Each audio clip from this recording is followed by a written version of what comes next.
તમે આ વેકેશનમાં કશે ફરવા ના ગયા? જો છે ને તે ધીમે રહીને પેટ્રોલ પંપ પર માછી સળગાઈ. અલા પૂછ્યું યાર ખાલી. ના બરાબર જ પૂછ્યું છે ભઈલું. ચાલુ આ કસે લઈ જાય તો ને આખું ગામ બધા ફર કરે છે, ખાલી હું જ કરે છું. લા યાર હવે હું ભાઈ આ જેટલા સાંભળો તમે લોકો, આ જેટલા પણ જાઓ છો ને બહાર આ વેકેશનમાં, એ બધાને મારી એવી રિક્વેસ્ટ છે કે તમે ફરવા જાઓ એની ના નહીં, પણ ફોટા પાડીને ફેસબુક પર અપલોડ કરવાનું બંધ કરો યાર. અહીંયા બીજાના ઘરમાં બબાલ થાય છે યાર. પણ હવે વેકેશન જેવું તમે કઈ રાખ્યું જ નથી, ખબર છે?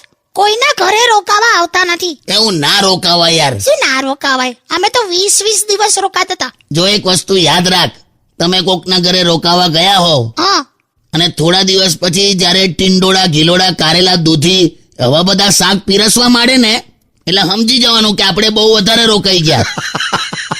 સાચી વાત કે નહીં લા? સાચી વાત. પણ કશેક તો લઈ જાઓ યાર, મારું મન નથી.